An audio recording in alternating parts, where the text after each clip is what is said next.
Zoology గురించి రాశాడు, biology గురించి రాశాడు, బాటనీ గురించి రాశాడు, ఆంథ్రోపాలజీ గురించి రాశాడు. Solomon was a wonderful man of God, and not only that he was a scientist అంటాను నేను, ఒక శాస్త్రవేత్త కూడా అంటారు. ఎందుకోసం అంటే ఆ కాలంలోనే BC 950లో ఇన్ని శాస్త్రాల మీద అధ్యయనం చేసి అవన్నీ రాశాడు అంటే సొలొమోను జ్ఞానం చాలా గొప్పది. చాలా చాలా అద్భుతమైన జ్ఞానాన్ని దేవుడు అతనికి ఇచ్చారు. ఆ సందర్భంలో సొలొమోను గారు పరమగీతాలు రాశారు. షిర్ హష్రీమ్ అని హిబ్రూ పదం, సాంగ్ ఆఫ్ సాంగ్స్, అన్ని కీర్తనలలో అత్యుత్తమైన కీర్తము, అన్ని గీతములలో అత్యుత్తమైన గీతము అని సాంగ్ ఆఫ్ సాంగ్స్ అనే ఆ పదాన్ని మనం వినియోగిస్తూ ఉంటాం. దీని యొక్క రైటింగ్ స్టైల్ చాలా బాగుంటుంది. పరమగీతల గ్రంథంలో రాయబడిన ప్రతి మాటను జాగ్రత్తగా పరిశీలన చేస్తే ఒక పొయిటిక్ వేలో దైవజనుడు ఈ పరమగీతాన్ని రాశాడు. మరల చెబుతున్న జాగ్రత్త గమనించిన, పరమగీతల గ్రంథాన్ని ఏ ఒక్కరు కూడా శారీరకమైన ఉద్దేశాలతో చదవద్దు, ఆత్మ సంబంధమైన మీనింగ్తో చదవాలి. ఆత్మ సంబంధ ఉద్దేశాలతో పరమగీతాలు చదవాలి. కొంతమంది లోకస్తులు ఈ రోజుల్లో పరమగీతాల్లోని కొన్ని వచనాలను తీసుకొచ్చి వాటిని అశ్లీలంగా ప్రజెంట్ చేసేవాళ్ళు కొంతమంది ఉన్నారు. వారి తలంపులు ఎప్పుడు దాని మీదే ఉంటాయి కాబట్టి, అలాంటి ఆలోచనలతోనే ఉంటారు కాబట్టి అలాగే ప్రజెంట్ చేయాలని ఆశపడతారు. కానీ పవిత్రమైన ఆలోచనలు కలిగిన వారు దేవుని వాక్యాన్ని పవిత్రమైన దృష్టితోనే చూస్తారు. అందులోని ఆధ్యాత్మిక సత్యాలు వారు గ్రహిస్తారు. పొయిటిక్ స్టైల్ చాలా బాగుంటుంది. దైవజనుడు చాలా అద్భుతంగా రాశాడు. దీనిలో కొన్ని మెటఫర్స్ ఉన్నాయి, సిమిలీస్ ఉన్నాయి. ఆ తర్వాత అలెగోరికల్ వేలో ఈ పరమగీతాన్ని రాశాడు. స్పిరిచువల్ మీనింగ్ మనకు కనబడుతుంది. ఇవన్నీ కూడా ఆ రైటింగ్ స్టైల్ మీద పెద్ద రీసెర్చే జరిగింది. సొలొమోన్ గారు ఇంత అద్భుతంగా ఎలా రాయగలరు, ఒక్కొక్క పదం, ఒక్కొక్క మాట ఆయన ఎందుకు వాడాడు, లేదా ఆ మాట అక్కడ ఎందుకు ఉపయోగించాడు అనే దాని మీద ఈ పరమగీతములనే గ్రంథం మీద గొప్ప రీసెర్చ్ చేసే దేవుని బిడ్డలు ఉన్నారు. అయితే అవన్నీ మనం ఆయా సందర్భాల్లో ధ్యానం చేస్తూ ఉన్నాము. పరమగీతల గ్రంథాన్ని నేను కూడా చాలా అద్భుతంగా చదువుతానండి, బైబిల్ అంతా చదువుతాను. కానీ దీనిలో ఉన్న ఆధ్యాత్మిక సంపద, it's a love song between God and the church. దేవునికి మరియు దేవుని సంఘానికి మధ్య ఉన్న ప్రేమ బంధాన్ని ఈ పరమగీతల గ్రంథం చాలా స్పష్టంగా తెలియజేస్తూ ఉంది. గమనించండి ప్రియులారా, ఈ మొదటి అధ్యాయంలో there was a conversation between Solomon and Shulamite. షూలమితి అనే ఒక యవనస్తురాలు సొలొమోను గారికి మధ్య ఉన్న ఆ సంభాషణ కావచ్చు, లేదా ఒకరిని చూసి ఒకరు వారు చేసిన స్టేట్మెంట్స్ కావచ్చు, ఇలాంటివన్నీ కూడా బైబిల్లో రికార్డ్ అయ్యాయి. ఇక్కడ చదవని వాక్య భాగంలో ఏముందంటే, నన్ను ఆకర్షించు, మేము నీ వద్దకు పరిగెత్తుకుని వస్తాం. దేవుడు మనల్ని ఆకర్షించినప్పుడు మనం వచ్చే విధానం ఎలా ఉండాలి అంటే, తడవు చేయక, జాగు చేయక పరిగెత్తుకుని రావాలి. ఇది బైబిల్ తెలియజేస్తున్న అంశం. కొంతమంది దేవుడు ఏదన్నా ఆహ్వానాన్ని ఇస్తే, పిలుపునిస్తే, రక్షణ పొందడానికి, బాప్తిస్మం పొందడానికి, ప్రభు రాజ్య విస్తరణలో వాడబడ్డానికి దేవుడు ఆహ్వానాన్ని ఇస్తే తడువు చేస్తూ వస్తూ ఉంటారు, విసుక్కుంటూ వస్తూ ఉంటారు, మెల్లమెల్లగా వస్తూ ఉంటారు. నువ్వు నన్ను ఆకర్షించు ప్రభువా, మేము పరిగెత్తుకుని వస్తాం నీ దగ్గరికి, ఎందుకంటే పిలిచింది నీవు గనుక, ఆహ్వానించింది నీవు గనుక, నీ ఆహ్వానాన్ని ఎప్పుడు కూడా మేము గొప్పగానే చూస్తామని ఆ మాట తెలియచేస్తూ ఈమె అంటుంది, రాజు తన అంతఃపురములోనికి నన్ను ఏం చేశాడు, ఆయన చేర్చుకున్నాడు. అంతఃపురము అనే మాట సర్వసాధారణంగా కొన్ని పుస్తకాల్లో, చరిత్ర పుస్తకాల్లో అంతఃపురాల గురించి మనం వింటూ ఉంటాం. రాజులు పరిపాలన చేసే దేశాల్లో లేదా ఆ కాలాల్లో రాజ కుటుంబీకులు నివసించడానికి ఒక కోట కట్టుకునేవారు. వాటిని క్యాజల్స్ అని లేదా ఫోర్ట్రెస్ అని రకరకాల పేర్లు, వాటి పేర్లు కూడా ఎందుకు పెట్టారనేది కూడా ఒక విభాగమే. అయితే అవన్నీ మనం టచ్ చేయాలని ఆశపడలేదు. కానీ ఆ కోటలో కొన్ని రకాలైన భవనాలు ఉండేవి, లేదా కొన్ని రకాలైన అంతఃపురాలు ఉండేవి. రాజుగారు ఉండే చోట ఒకటి, రాణిగారు ఉండే చోట ఒకటి, వారి పిల్లలు ఉండే చోట ఒకటి, ఆ తర్వాత మంత్రి గారు ఉండే చోట ఒకటి. ఇలాంటివన్నీ చూసినప్పుడు ఆ ప్రాకారంలో లేదా ఆ కోటలో అంతఃపురం అనగా రాజుగారు నివసించే స్థలము. దానికి అందరికీ ఆహ్వానం ఉండదు. రాజుగారు ఎవరినైనా కలవాలి అంటే ఒక ఆవరణం ఉంటుంది, లేదా ఒక హాల్ ఉంటుంది. దాన్ని దర్బార్ అని లేదా రాజదర్బార్ అని ఇలాంటి పేర్లు ఆ సంస్కృతిని బట్టి పెడుతుండేవారు. రాజుగారు అక్కడికి వచ్చి వారిని కలిసి మరలా తన అంతఃపురంలోకి వెళ్ళేవారు. ఆ ఇంట్లో పనిచేసే వాళ్ళు కూడా రాజుగారు అనుమతి లేకుండా ఆయన దగ్గరగా రావడానికి అవకాశం లేదు. మన దేశాన్ని పరిపాలన చేసే మొఘలులు, వారి కాలంలో చాలా కోటలు మన దేశంలో కట్టబడ్డాయి. షాజహాన్, అక్బర్, జహంగీర్, ఔరంగజేబ్ ఇలాంటి రాజులందరూ కూడా ప్రాకారాలు కట్టుకున్నారు. ఆ చరిత్ర అంతా మరలా నేను చెప్పాలని కాదు, కానీ ఎప్పటికీ కూడా మనం ఢిల్లీ వెళ్ళినా, ఆగ్రా వెళ్ళినా, జైపూర్ వెళ్ళినా అంతవరకు వెళ్ళలేమండి. వెస్లీ గారు అంత ఓపిక లేదండి అంత తిరిగేదంటే. కనీసం హైదరాబాద్ వెళ్ళిన కొన్ని కోటలు మరియు అంతఃపురాలు మనం చూస్తున్నాం. అంతఃపురము అన్న ఆ మాట హిబ్రూ భాషలో ఒక పదం వాడారు. ఏం వాడారంటే కెదెర్ అనే పదం వాడబడింది. అంతఃపురం అనే మాటకు కెదెర్ అనే పదం వాడారు. దానికి సరైన అర్థం మనం చెప్పుకోవాలంటే ఇంగ్లీష్ భాషలో బైబిల్ని ఇంగ్లీష్లో ట్రాన్స్లేట్ చేసినప్పుడు ఆ ట్రాన్స్లేటర్స్ ఈ అంతఃపురాన్ని ఎలా ట్రాన్స్లేట్ చేద్దాం ఇంగ్లీష్లోనికి అని చెప్పి వాళ్ళు చాలా ట్రాన్స్లేషన్లో ఒకటే మాట రాశారు. అదేంటంటే inner chamber of a king. ఒక రాజుగారు ఆంతరంగికంగా ఉండే ప్రాంతము, లేదా అతనికి బాగా ఇష్టమయ్యే ప్రాంతము, అతడు నివసించే ప్రాంతము, ఎక్కువసేపు ఆ ప్రాంతంలో ఉండాలని ఇష్టపడే ఆ ప్రాంతం ఏదైతే ఉందో దాన్ని inner chamber of a king అని పిలుస్తారు. చాలా ట్రాన్స్లేషన్లో అంతఃపురం అనే మాట ఇన్నర్ ఛాంబర్ అని అక్కడ ట్రాన్స్లేట్ చేశారు. గమనించండి ప్రియులారా, ఆధ్యాత్మికమైన అర్థంలోకి మనం వస్తే నేను ఈరోజు బైబిల్లోంచి ఒక 3 అంతఃపురాలను మీకు పరిచయం చేయాలని కోరుతున్నాను. నేను ఏ టాపిక్ బైబిల్లో తీసుకున్న ఒక 3 అంశాలు మీ ముందు ఉంచుతాను, మీరు ఈజీగా గుర్తుపెట్టుకుంటారనే నా యొక్క అభిలాష. ఈరోజు నేను బైబిల్లోంచి 3 అంతఃపురాలు, వాటి నుంచి మనం నేర్చుకునే ఆధ్యాత్మిక పాఠాలు ఏంటో పరిశీలన చేద్దాం. నేను 3 ఆ టైటిల్స్ చెప్తాను, మీరు నాతో చెప్పండి. ఆ తర్వాత ఒక్కొక్కటి మనం జాగ్రత్తగా మెడిటేట్ చేసుకుని ప్రసంగాన్ని ముగింపులో తీసుకొద్దాం. మొట్టమొదటి మాట ఏంటంటే అంతఃపురంలో చేర్చుకొనబడుట. అందరూ చెప్పండి, అంతఃపురంలో చేర్చుకొనబడుట. ఇప్పుడు మనం ఆల్రెడీ చదివాం, రాజుగారు తన అంతఃపురంలో నన్ను ఏం చేశాడు? ఆయన చేర్చుకున్నాడు. Even though I'm unworthy, even though I'm a sinner, even though I'm not enough to satisfy him or to come closer to him, he received me, he welcomed me into his inner chamber అనే మాట ఇక్కడ మనం చదివాం. మొట్టమొదటి అంశం ఏంటంటే అంతఃపురంలో చేర్చుకొనబడుట. Alright. రెండో పాయింట్ ఏంటి అంటే, రెండో విషయం ఏంటంటే అంతఃపురంలో హెచ్చింపబడుట. అందరూ చెప్పండి, రెండో మాట ఏంటి? అంతఃపురంలో హెచ్చింపబడుట. మూడో మాట దగ్గరికి వస్తే అంతఃపురంలో దాచబడుట. అందరూ చెప్పండి, అంతఃపురంలో దాచబడుట. మీరు ఎప్పుడైనా అంతఃపురము అనే మాట బైబిల్లో చూస్తే ఈ 3 మాటలు మీకు గుర్తు రావాలి, మర్చిపోకూడదు. మీరు చాలా చాలా అద్భుతమైన విషయాలు బైబిల్లో మనం త్రవ్వుకుంటూ వెళ్తే కనబడుతూ ఉంటాయి. అంతఃపురంలో చేర్చుకొనబడుట, అంతఃపురంలో హెచ్చింపబడుట, అంతఃపురంలో దాచబడుట. ఈ 3ంటిని మనం ఈరోజు ధ్యానం చేసి సందేశాన్ని ముగింపులో తీసుకొద్దాం. మొట్టమొదటి మాట ఆల్రెడీ మనం చదువుకున్నాం, సాంగ్ ఆఫ్ సాంగ్ చాప్టర్ 1:4. రాజు తన అంతఃపురంలో మనల్ని ఏం చేశాడట? ఆయన చేర్చుకున్నాడు. ఈ రాజు ఎవరు? Who is this king? రాజుగారు తన అంతఃపురంలోకి పిలిచారు అంటే ఎవరైనా, ఎవరు మనల్ని తన దగ్గరగా చేర్చుకున్నాడు, ఎవరు మనల్ని ఆకర్షించారు, ఎవరు మనల్ని తనకు సమీపంగా రమ్మని ఆజ్ఞాపించారు లేదా ఆహ్వానాన్ని ఇచ్చారంటే ఈ రాజు మన ప్రభు అయిన యేసుక్రీస్తు వారికి సాదృశ్యంగా ఉన్నాడు. హల్లెలూయా. అనేక చోట్ల మీరు పాత నిబంధన గ్రంథాన్ని చదివితే యేసుక్రీస్తు ప్రభు వారి లోకానికి రాజుగా వస్తాడని, పరిపాలన చేయడానికి వస్తాడని, ఆయన పాలన చాలా అద్భుతంగా ఉంటుందని, అక్కడ ఆయన పరిపాలనలో ప్రజలందరూ కూడా క్షేమాన్ని కలిగి ఉంటారని, వృద్ధిని కలిగి ఉంటారని అనేక ప్రొఫెసీలు పాత నిబంధనలో మనం చూస్తాం. మీరు ఇంటికి వెళ్ళిన తర్వాత చదవండి, యెషయా గ్రంథం 9:6-7 వచనాలు చదివితే అందులో చక్కని మాట ఉంటుంది, ఆయన భుజము మీద రాజ్యభారం ఉంటుంది అన్నాడు. ఎందుకు ఆయన రాజ్యభారాన్ని భరిస్తాడంటే ఆయన రాజు కాబట్టి రాజ్యభారాన్ని ఆయన భుజాల మీద వేసుకున్నాడు. ఒక ప్రాంతాన్ని పరిపాలన చేసే రాజు ఆయన పరిధిలో ఉన్న ప్రజలందరికీ కూడా సుభిక్షమైన అనుభవాలను ప్రసాదించేవాడుగా ఉండాలి.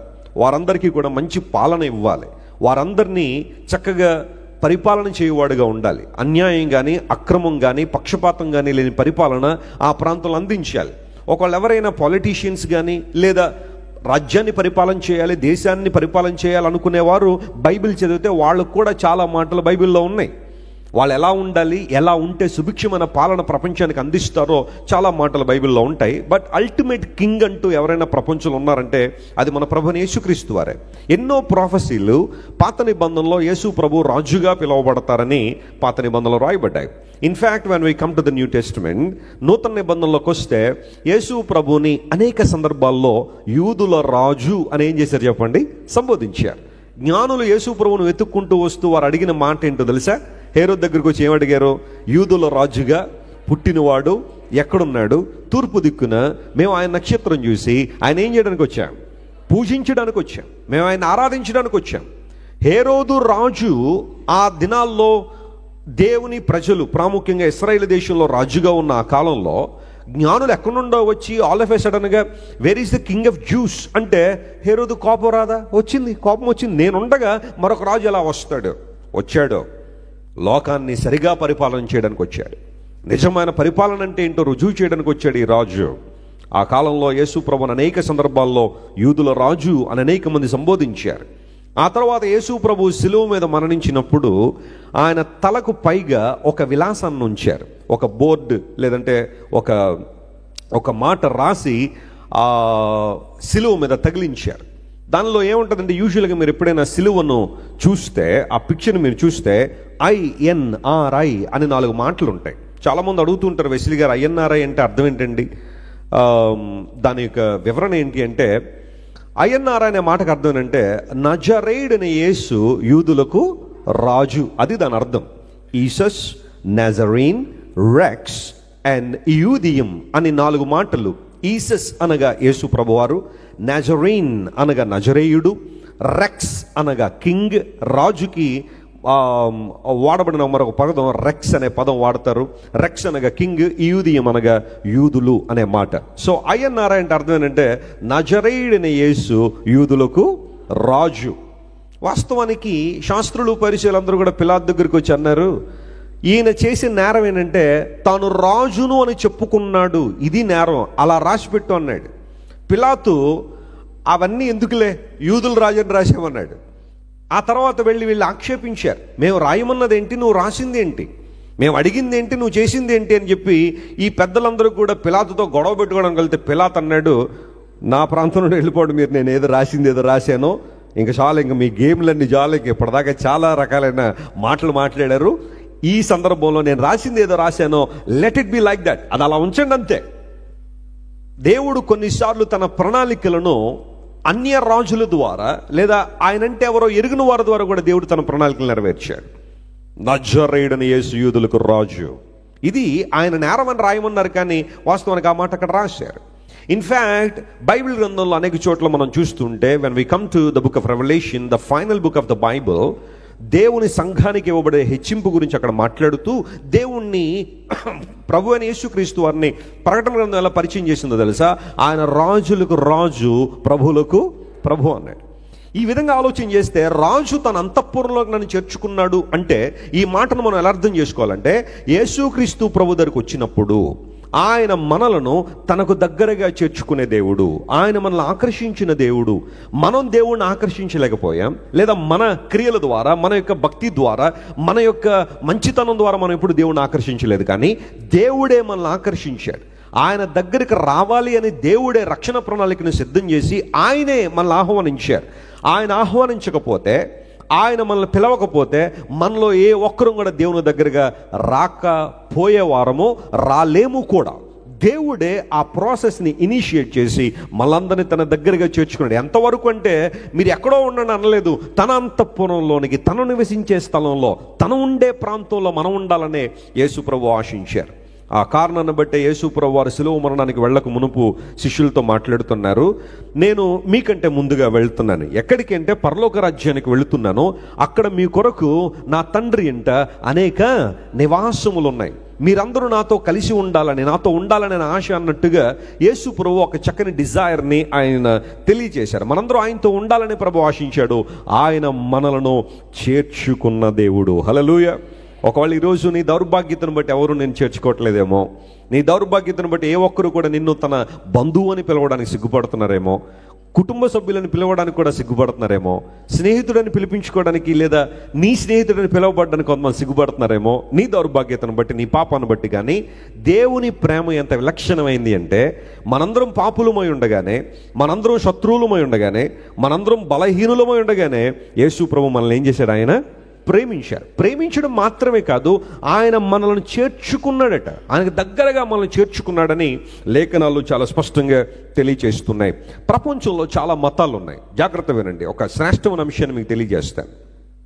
According to research, there are more than 10,000 religions in the world. ప్రతిరోజు ఒక క్రొత్త మతం పుట్టుకొస్తూనే ఉంది. రోజు ఒక క్రొత్త మతం వస్తూనే ఉంది. 10,000 మతాల్లో ప్రాముఖ్యంగా ఒక 500 మతాలు బాగా ప్రాముఖ్యంగా మనం తీసుకుంటే, అందులో మరలా ఒక 6-7 నోటబుల్ రిలీజియన్స్ ప్రపంచంలో తీసుకుంటే, ప్రతి మతంలో కూడా మనిషిని ఎక్కడో ఒక చోట నిలబెట్టేశారు, ఎక్కడో చోట దూరంగా ఆపేశారు. నువ్వు దేవుని దగ్గరగా రాలేవు, అసలు నువ్వెవరో దేవుని తండ్రి అని పిలవడానికి అని ఒక మతం ఉంది. Don't dare to call your God as your father. Your God is your God, that's it. దేవుడే, నువ్వు ఆయన్ని తండ్రి నాన్న అని పిలవడానికి అవకాశం ఇవ్వదు మతం ఎప్పుడు కూడా. అందును బట్టి ఒక మతం ఏమందంటే, దేవుని నువ్వు ఎప్పుడు తండ్రి అని పిలవడానికి లేదు. నీకు ఆయనకు మధ్య చాలా అగాధం ఉంది, చాలా డిస్టెన్స్ ఉంది. నువ్వు ఎప్పుడు దేవుని దగ్గరగా రాలేవు. నువ్వు పరలోక రాజ్యం వెళ్ళాలంటే అది ఆయన కనికరం, ఆయన ఇష్టపడితే తీసుకెళ్తా, లేకపోతే లేదంటే నువ్వు నిమిత్త మాత్రుడివి, నీ నిర్ణయాలు ఏమి కూడా ఇక్కడ పనిచేయవు అన్నట్టుగా కొంతమంది మనిషిని దూరంగా పెట్టేశారు. మరికొన్ని మతాలు ఏం చేశాయంటే, దేవుడికి మేము మాత్రమే దగ్గర.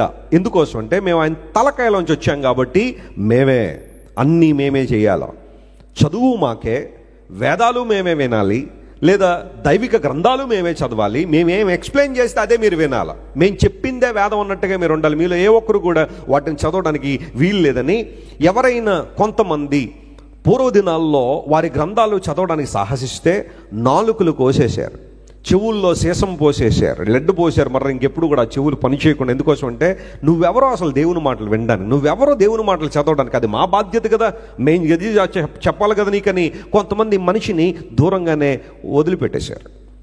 కొన్ని ప్రాంతాల్లోనికి కొంతమందిని రానివ్వరు, కొన్ని గుడుల్లో కొంతమందికి ప్రవేశం లేదు, వారు ఏ స్థాయిలో ఉన్నవారైనా సరే. మన దేశంలో ఇప్పటికీ కూడా అలాంటి కార్యాలు జరగడం చాలా చాలా చాలా చాలా విచారకరమైన విషయం. There is no place for you into the temple.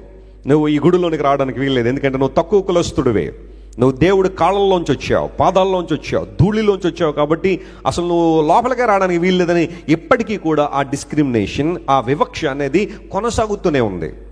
ఇన్క్లూసివిటీ అనేది ప్రపంచంలో ఎక్కడ ఉండదు. ప్రతి మతం మనిషిని దూరంగానే నిలబెట్టింది. యేసు ప్రభుది ఎందుకు మతం కాదో తెలుసా?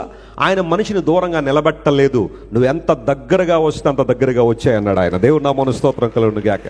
నీ ఇష్టం, నువ్వు ఎంత దగ్గరగా నాకు రాగలుగుతావో రా. నేను ఎప్పుడు నేను త్రోసివేసే దేవుణ్ణి కాదో, ఎప్పుడు నిరాకరించేవాడిని కాదు. నీ కులాన్ని బట్టో, నీ రూపాన్ని బట్టో, నీ చదువును బట్టో, నీ స్థాయిని బట్టో, నీ డబ్బును బట్టో, నీ అంతస్తును బట్టో నేను ఎప్పుడు కూడా నేను దూరంగా పెట్టలేదో. I just love you as you are. నువ్వు ఎలా ఉన్నావో నేను అలా ప్రేమించాను.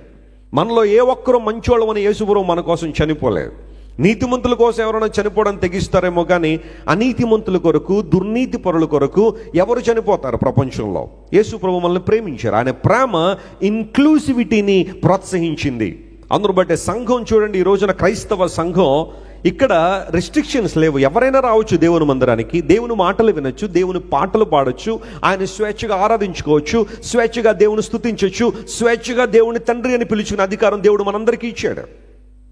ఆయన ఏ ఒక్కరికి దూరంగా ఉండేవాడు కాదు. ఆయన ప్రపంచంలో క్రైస్తవ్యం ఒక మనిషిని దేవునికి దగ్గరగా చేసినట్టుగా ప్రపంచంలో ఏ వ్యవస్థ చేయలేదని చెప్పడానికి నేను చాలా సంతోషిస్తున్నాను. కారణం ఏంటో తెలుసా? యేసయ్య మనల్ని ఆకర్షించుకున్నాడు, తన దగ్గరికి తీసుకున్నాడు. నీ కులాన్ని బట్టి ఏ ఒక్కరు నేను బయట నిలబెట్టరు ఇక్కడ, నీ మతాన్ని బట్టి ఏ ఒక్కరు నేను బయట నిలబెట్టరు ఇక్కడ, నీ స్థాయిని బట్టి ఏ ఒక్కరు నేను బయట నిలబెట్టరు. యేసు క్రీస్తు ప్రభు మనందరినీ చేర్చుకున్నాడు, ఆయన మనల్ని ఆకర్షించుకున్నాడు. ఆ కారణాన్ని బట్టే మీరు ఇంటికి వెళ్ళిన తర్వాత రెవల్యూషన్ చాప్టర్ 5 మీరు చదివితే, ప్రకటన గ్రంథం 5వ అధ్యాయంలో మాట ఉంటుంది, ప్రభువా నీవు మనుష్యులను కొని, చెప్పండి ఏం చేశాడట ఆయన? మనల్ని కొనుక్కున్నాడట ఆయన. మనుష్యులను కొని వారిని ఒక రాజ్యముగా చేసుకున్నాం. ఎక్కడి నుంచి చేసావు వాళ్ళందరినీ? ఎక్కడి నుంచి కొనుక్కున్న వాళ్ళందరినీ?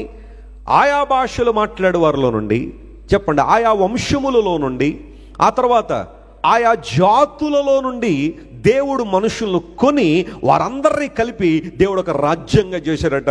ఈ రాజ్యము క్రీస్తు రాజ్యం. Hallelujah. The kingdom of Christ and we are the members of God's kingdom. మనందరూ దేవుని రాజ్యములో సభ్యులుగా ఉన్నాం. మనందరినీ కొనుక్కున్నాడంటే యేసయ్య. ఏమండి, ఏదైనా ఒక వస్తువు ఎంతో కొంత విలువ ఉంటే దానికి ఏదైనా విలువ పెట్టగలచ్చు, కానీ విలువ లేని వాళ్ళు ఎవరు కొనుక్కుంటారు చెప్పండి? యేసు ప్రభు కొనుక్కున్నాడు మనల్ని.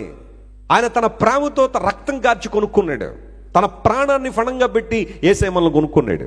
అందును బట్టే ఆయన కొనుక్కున్న మనందరినీ కూడా రాజ్యంగా చేసి ఎవరైనా నా దగ్గరికి రావచ్చు, ప్రతి ఒక్కరిని నేను ప్రేమిస్తున్నాను, దేవునికి పక్షపాతం లేదు, అందరూ కూడా దేవుని దృష్టిలో సమానులే, అందరూ కూడా ఆయన దగ్గరికి రావచ్చు. క్రైస్తవ్యం ఒక మనిషిని దేవునికి దగ్గరగా తీసుకొచ్చినట్టుగా ప్రపంచంలో ఏ వ్యవస్థ తేలేదు అని చెప్పడానికి నేను చాలా సంతోషిస్తున్నాను. చెప్పలు కూడా దేవుని మహిమపరచండి. హల్లెలూయా.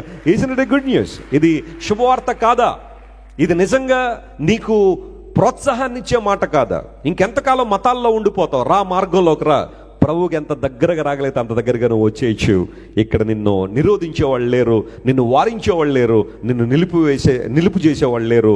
You can come closer to God because God attracted us. దేవుడు మనల్ని తన వైపు ఆకర్షించుకున్నాడు. ఆయన తన అంతఃపురంలో మనం చేర్చుకున్నాడని బైబిల్లో రాయబడింది. ప్రియులారా గమనించండి, దేవుడు మనల్ని చేర్చుకునేవాడే కానీ చేదరించుకునేవాడు కాదు.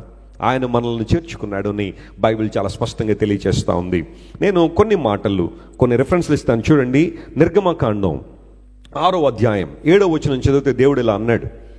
ఎక్సోడస్ చాప్టర్ 6 and verse 7లో రాయబడిన మాట, మిమ్మును నాకు ప్రజలుగా చేర్చుకొని. చెప్పండి, దేవుడు మాట్లాడుతున్న మాట, మిమ్మును నా కొరకు ప్రజలుగా చేర్చుకుని మీకు ఎలా ఉంటాను? నేను దేవుణ్ణి ఉంటాను. అప్పుడు ఐగుప్తీల బరువు క్రింద నుండి మిమ్మును వెలుపలికి తీసుకొచ్చి మీ దేవుడైన యెహోవాను నేనే అని మీరు తెలుసుకొందురు. Praise the Lord. హల్లెలూయా. నన్ను దేవుడిని మీరు ఎలా తెలుసుకుంటారు అంటే, నేను మీకు దేవుడిగా ఉండాలని ఆశపడుతున్నాను. ఇలా దేవుడిగా ఉండి నేను ఏం చేస్తాను? ప్రతిరోజు మీరు ఉదయాన్నే దద్దోజనం పరవన్నం పట్టుకొస్తే తిని పడుకుంటాను అన్నాడు ఆయన. లేకపోతే పూలు పలహారాలు పట్టుకొస్తే బాగా ఆనందిస్తాను అన్నాడు ఆయన. కొంతమంది అవే కదా దేవుడికి కావాల్సిన ఇవే కదా అని చెప్పి కొంతమంది అవన్నీ పట్టుకొచ్చి ఆయన మీద వేస్తూ ఉంటారు. పాలు పోస్తూ ఉంటారు, నెయ్యి పోస్తూ ఉంటారు. రోడ్డు ప్రక్కన అలమటించిపోయి అన్నం లేక విలవెల్లాడిపోయి బక్క చిక్కిపోయి ఎముకలు గూడులో ఉన్నవాడి నోట్లో కనీసం నీళ్లు కూడా పోయాడు. కానీ కొన్ని కార్యక్రమాలు మాత్రం చాలా ఘనంగా చేస్తుంటారు. In that way we are honouring God అనుకుంటారు చాలా మంది. అయితే బైబిల్ చెబుతున్న మాట ఏంటో తెలుసా? నేను మీ నుండి ఆశిస్తుందంటే ఏదైనా ఉందంటే, నేను మీకు దేవుడిగా ఉంటే మీకు కలిగే ప్రయోజనం ఏంటో తెలుసా? ఐగుప్తు బానిసత్వం నుండి మిమ్మల్ని ఏం చేస్తాను? నేను విడిపిస్తాను.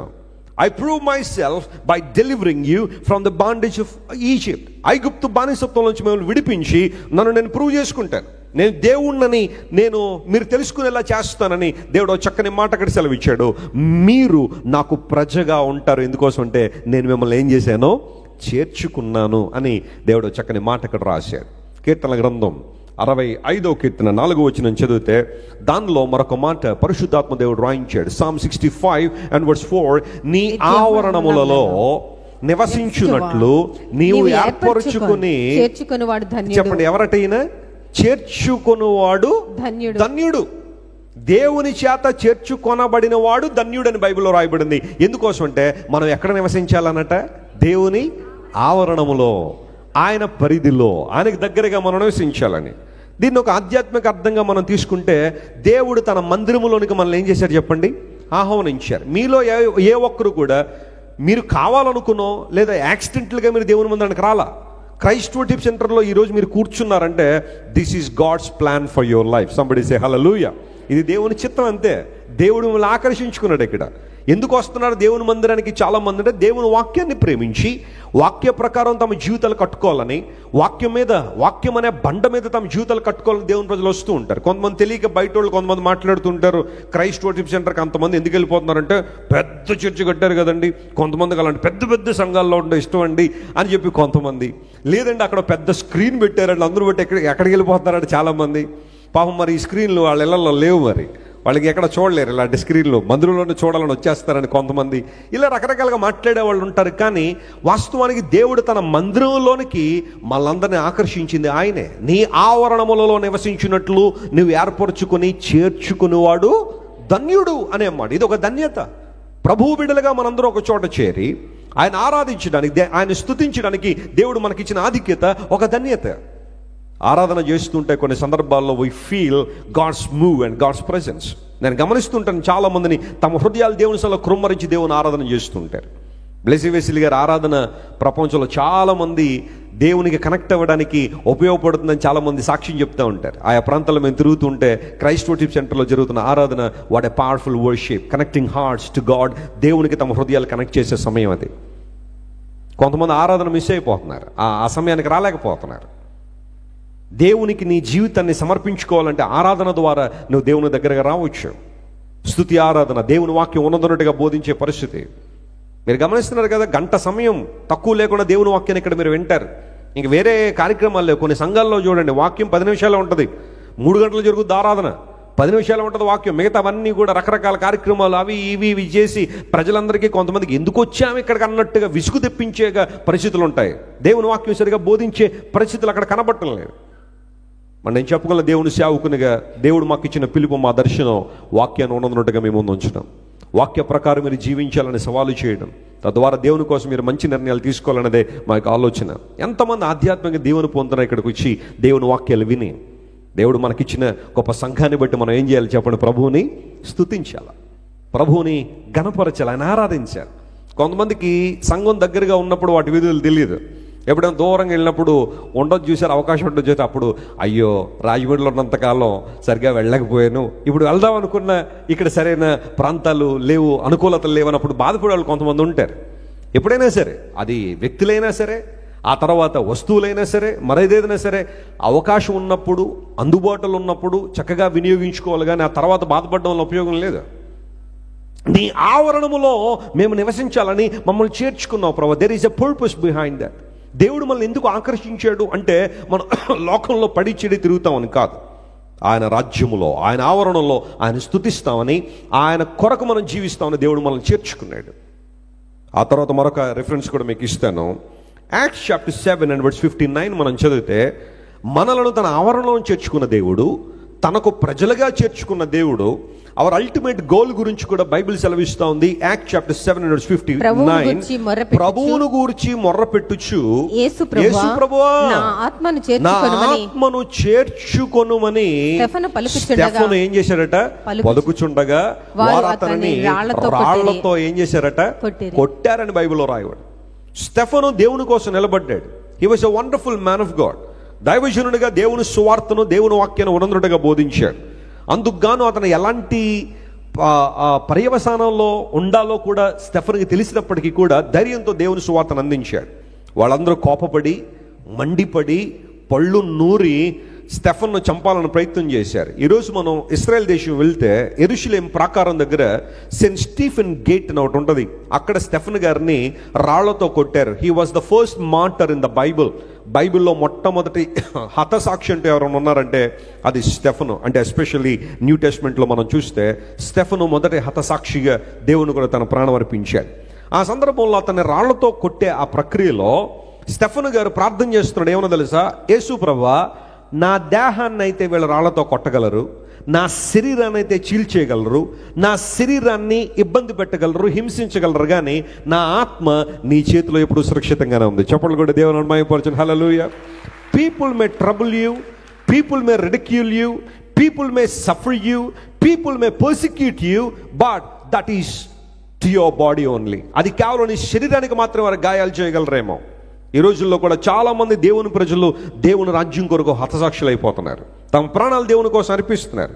కొన్ని న్యూస్లోకి వస్తున్నాయి, కొన్ని రావట్లేదు. But still lot of people they are giving away their lifes to God and for the sake of gospel. దేవుని సువార్త కొరకు వారు నమ్మిన దైవ సత్యం కోసం ప్రాణాలు ఇవ్వడానికైనా సిద్ధపడి అనేక మంది ప్రభు కోసం ప్రాణాలు అర్పిస్తున్నారు.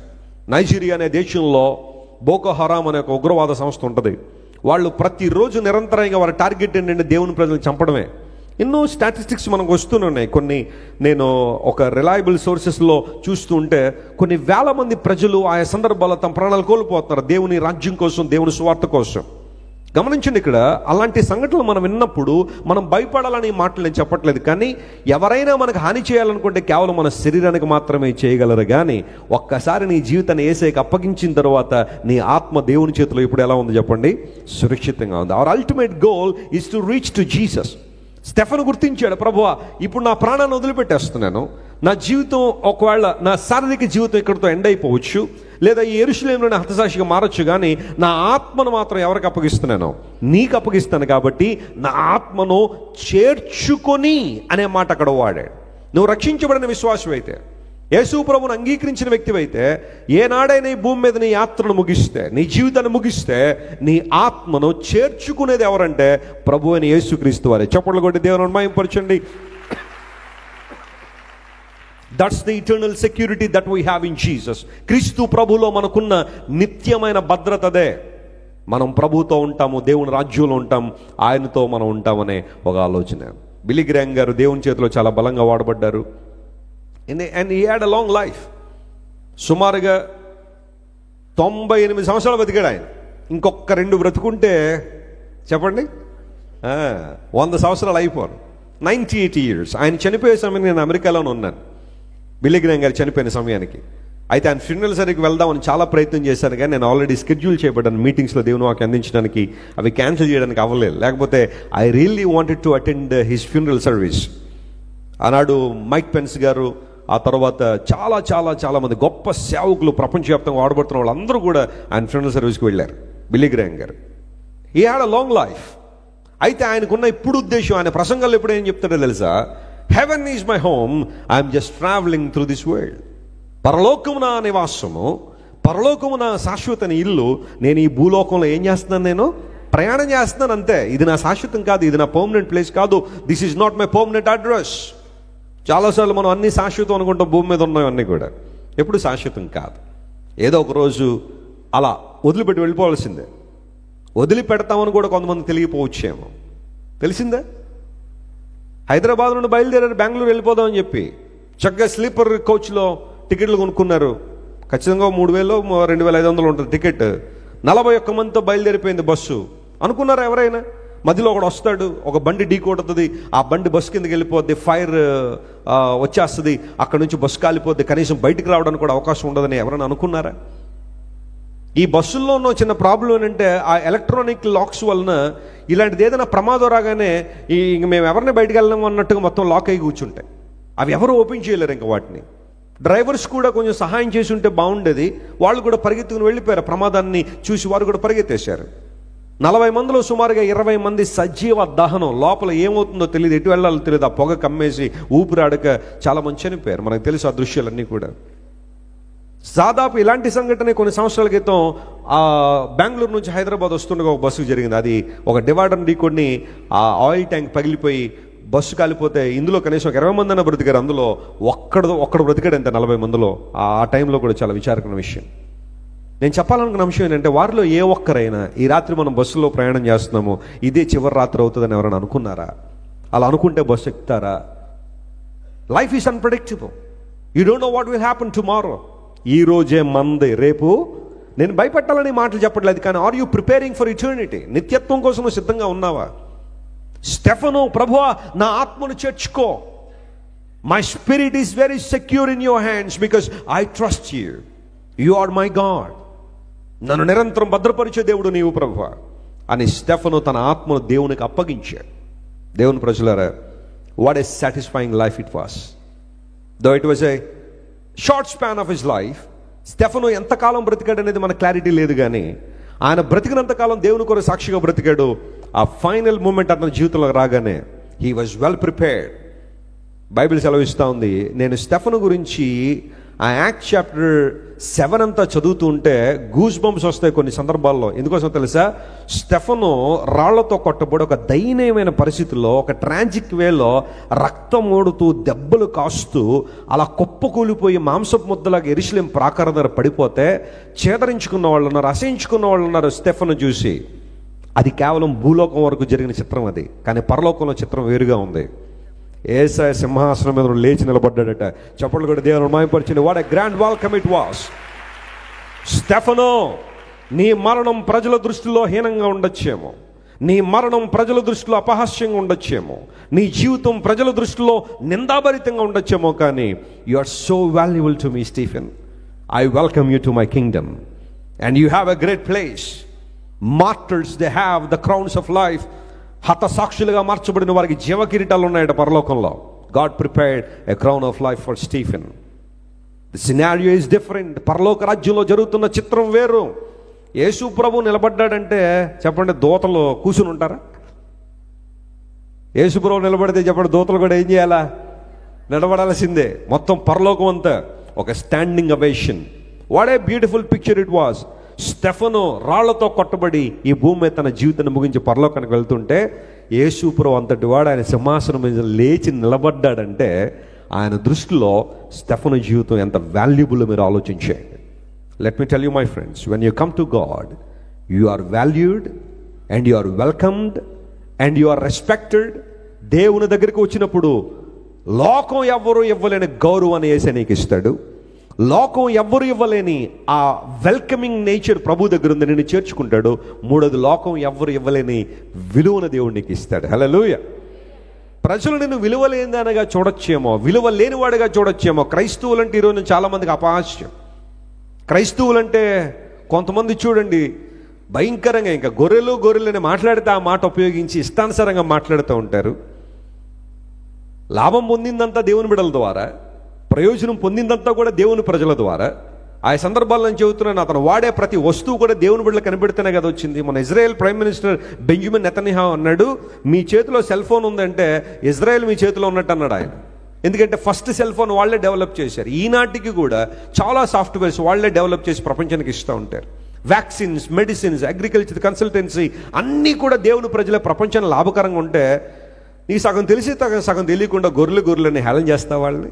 దేవుని ప్రజలు ఎంత కాంట్రిబ్యూట్ చేశారు ప్రపంచ నిర్మాణంలో, దేశ నిర్మాణంలో ఎంత చక్కని బాధ్యత వహిస్తూ ఉన్నారు. హాస్పిటల్లో చూడండి, నర్సింగ్ డిపార్ట్మెంట్లో ఎంతమంది దేవుని బిడ్డలు ప్రతిఫలాన్ని ఆశించకుండా చక్కగా పరిచర్య చేస్తూ ఉంటారు. ఎవరో తెలియదు, హాస్పిటల్ తీసుకొస్తే వాళ్ళు ఎంత చక్కగా చూసుకుని పరిచర్య చేస్తూ ఉంటారు. ఎక్కడి నుండి వచ్చింది ఈ స్ఫూర్తి, ఎక్కడి నుంచి వచ్చింది ఈ ప్రేరణ అంటే, యేసుప్రభు కదా చెప్పింది, నిన్ను వలని పొరుగువారని.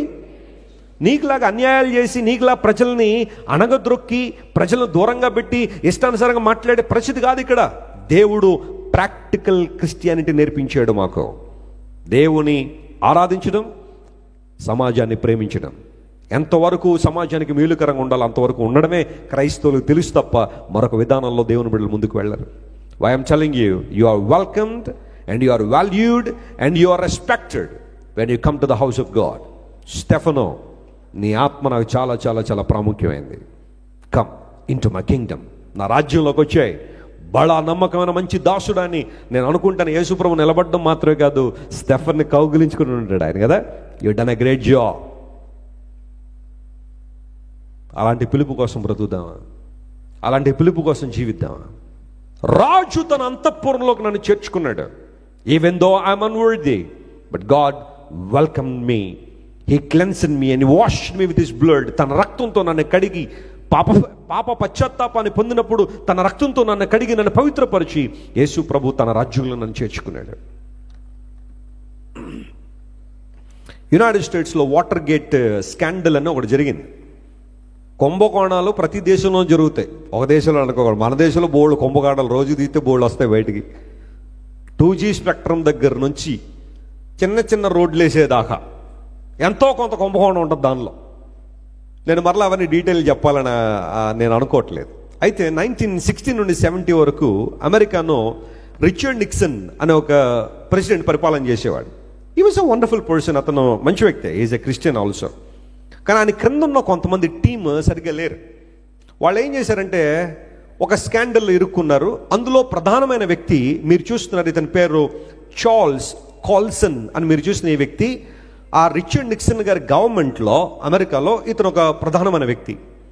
ఒక చిన్న కాన్స్పిరసీ జరిగింది. వాటర్ గేట్ కాంప్లెక్స్ అని ఒకటి ఉంది. అక్కడ అదర్ పార్టీ వాళ్ళు ఏదో మీటింగ్ పెట్టుకుంటా ఉంటే వీళ్ళు వెళ్ళి వాళ్ళకి తెలియకుండా అక్కడున్న కార్యక్రమాలను రికార్డ్ చేయడం, స్పై కెమెరాస్ యూజ్ చేయడం, లేకపోతే ఆ ఆడియో డివైస్లు తీసుకెళ్ళి ఏదో ఒక సంఘటన అయితే జరిగింది. నేను డీటెయిల్డ్గా దానిలోకి వెళ్ళాలనే ఉద్దేశం కాదు, కానీ ఇట్ వాజ్ ఎ స్కాండల్. ఆ తర్వాత FBI వాళ్ళు ఇన్వాల్వ్ అయ్యారు. అందరిని ఒక్కొక్కళ్ళని తీసుకొచ్చారు, అరెస్ట్ చేశారు, ఇంట్రాగేట్ చేశారు.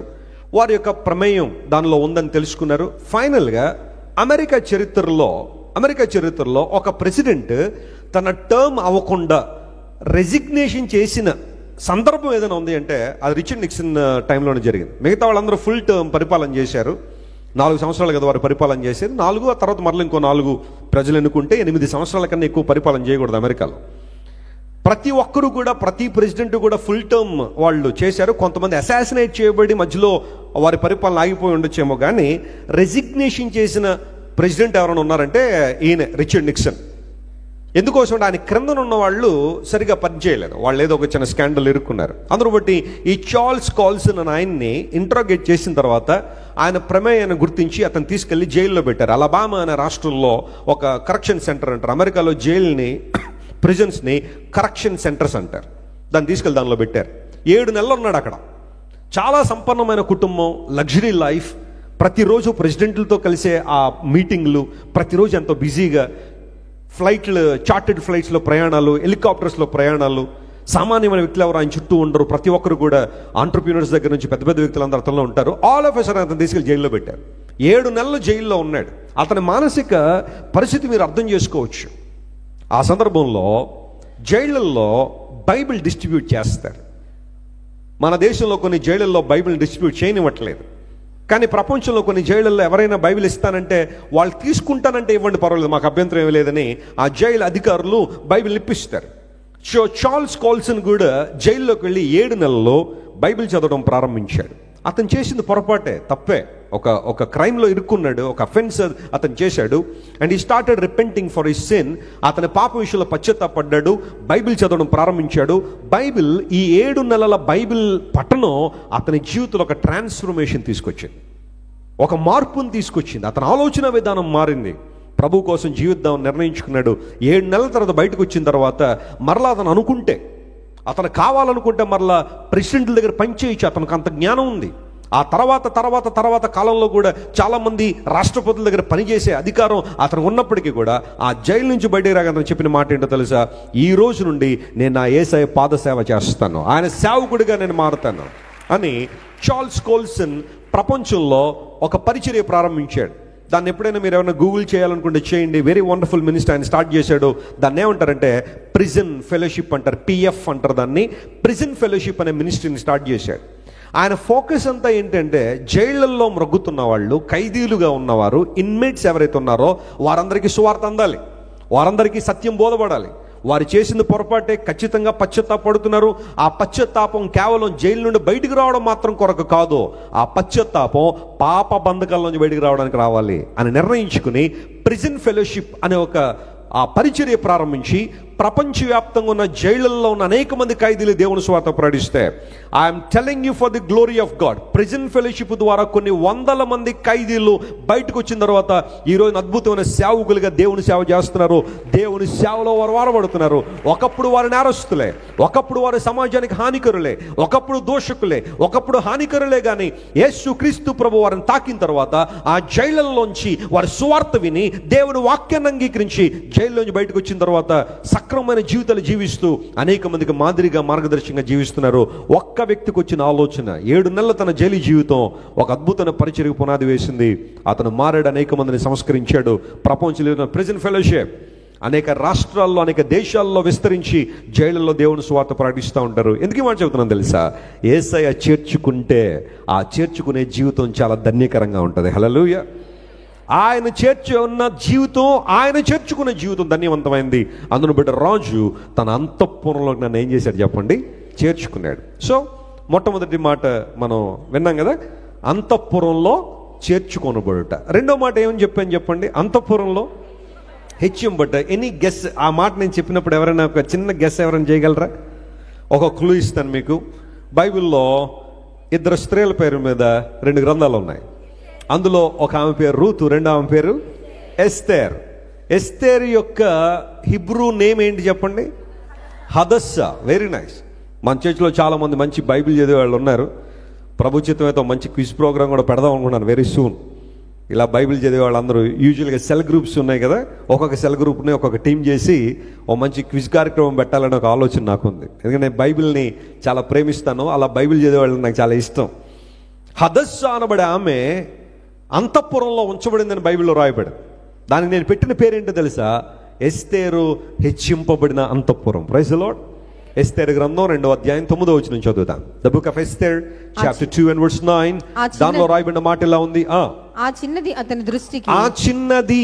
అతని దృష్టికి ఇంపైనది గనుక ఆమె అతని వలన దయ పొందెను. ఆమె అతని వలన దయ పొందెను. కాబట్టి ఆమె పరిమళ క్రియల కొరకైన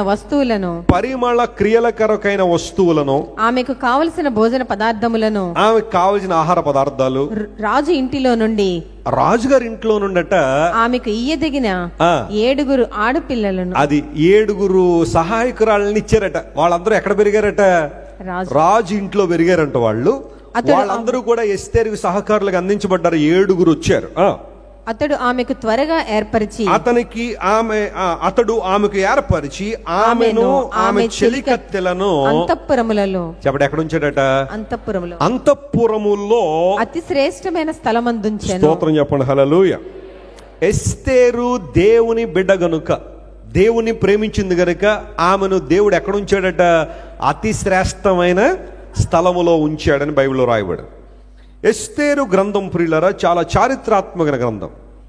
ఎస్తేరు గ్రంథం పారసీక రాజ్యంలో, పర్షియా అనే దేశం, ఈ రోజున మనం పిలుస్తున్న ఇరాన్ అనే దేశం ఉంది కదా, ఆ దేశంలో జరిగిన చరిత్ర అన్నమాట ఇది.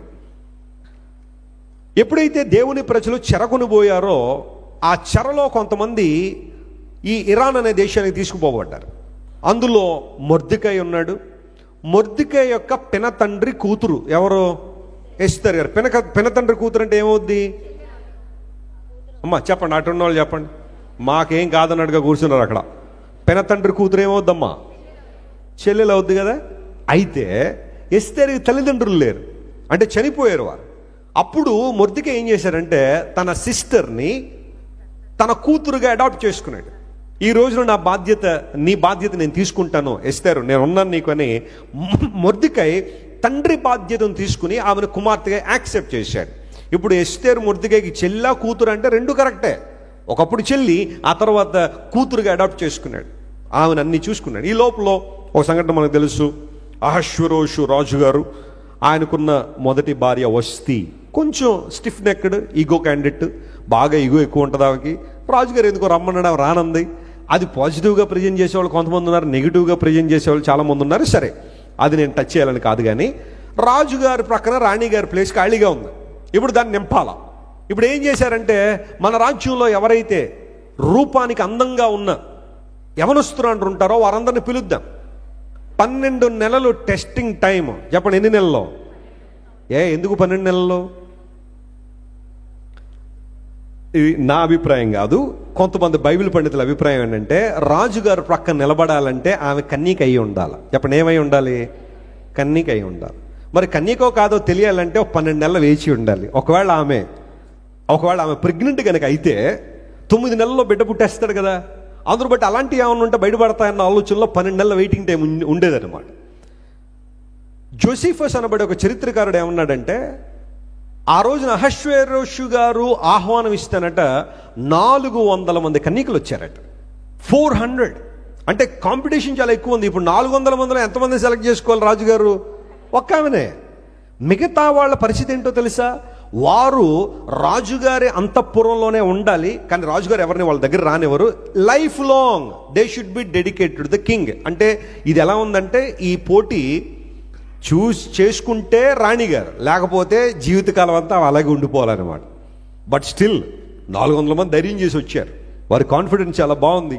రాజుగారు 12 నెలలు వారిని పరిశీలన చేసిన తర్వాత ఈ 12 నెలలు మరి ఈ టెస్టింగ్ పీరియడ్లో 6 నెలలు గోపరసంతోనూ 6 నెలలు సుగంధ ద్రవ్యాలతోనూ బాగా రుద్ది రాజుగారి పక్కన రాణిగారు అంటే మరి దగదగా మెరిసిపోవాలి కాబట్టి అన్ని ప్రయత్నాలు చేసిన తర్వాత ఒక్కొక్కరిని తీసుకొస్తున్నారు రాజుగారి దగ్గరికి.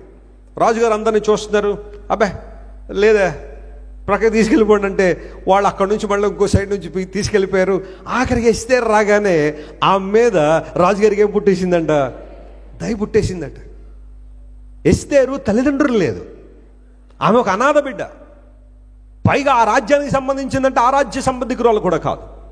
ఎస్తేరు ఒక యూదురాలు. ఆమె యూదురాలు అని తెలిస్తే పరిస్థితి ఎలా ఉంటుందో కూడా మనకు తెలియదు. అయినప్పటికీ కూడా ఆమె హేగే నిర్ణయించిన అలంకారము గాక మరి దేనిని ఏం చేయలేదట, కోరలేదు. ఆమె చుట్టూ చాలా చాలా చాలా ప్రివిలేజెస్ ఉన్నప్పటికీ కూడా ఆ హేగే తనకు అప్పగించబడిన ఆ వ్యక్తి ఏదైతే చెప్పాడో దాన్నే తప్ప ఇంకేమీ చేయలేదో. ఆమెలో ఉన్న విధేయత, ఆమెలో ఉన్న సింప్లిసిటీ, ఆమెలో ఉన్న తగ్గింపు స్వభావం ఎస్తేర్ని ఉన్నతమైన స్థితిలో నిలబెట్టింది. చప్పట్లు కూడా దేవుని మహిమపరచండి. హల్లెలూయా. స్త్రీ అయినా పురుషుడైనా జాగ్రత్త వినండి. విధేయత ఒక మనిషిని హెచ్చింపులో తీసుకొస్తుంది, ఉన్నతమైన స్థితిలో తీసుకొస్తుంది. మెడ విరుసుతనం, ఆ తర్వాత మెడ వంచని తత్వం, నాకే అన్నీ తెలుసు, ఎవరు నాకు చెప్పక్కర్లేదు అన్న భావన, కొన్నిసార్లు అవిధేయత, తిరుగుబాటుతనం, రెబెలియస్ నేచర్ మనిషిని అధపాతాళం తీసుకెళ్ళిపోతూ ఉంటుంది. ఎస్తేరు రాణిగా అయిన తర్వాత కూడా మొర్దెకై మాటకు లోబడుచు ఉండెను అనే మాట బైబిల్లో నాకు చాలా ఇష్టం. ఎందుకోసం, రాణి అయిపోయిన తర్వాత బాబు మొర్దెకై ఏంటా కూతురుని అంటావా? కుదరదు, ఇప్పుడు నేను చెప్పినట్టు నువ్వు చేయాలి. ఇప్పటిదాకా నువ్వు చెప్పినట్టు నేను చేశాను, కానీ ఇప్పుడు ఏం చేయాలి చెప్పండి? ఈ తత్వం చాలాసార్లు పనిచేది. మనం కొంతకాలమే కొంతమందికి సబ్మిట్ అయి ఉంటాం. కొంచెం మనకి స్థితి బాగున్న తర్వాత, పరిస్థితులు బాగుంటాం, మంచి ఉద్యోగం వచ్చేసి, వ్యాపారంలో బాగా లాభం వచ్చేస్తే, అంతవరకు మనల్ని కేర్ చేసిన వాళ్ళని లెక్క చేస్తాం కొన్ని సందర్భాల్లో. ఆ టైంలో నువ్వు అలా చూసావు, ఇప్పుడు ఏంటి నువ్వు అలా చూసినందుకు నీ జీవితాంతానికి లోబడి ఉండాలా? జీవితాంతం నిన్ను ప్రేమించాలా? జీవితాంతం నీ మాటకు కట్టుబడి ఉండాలా?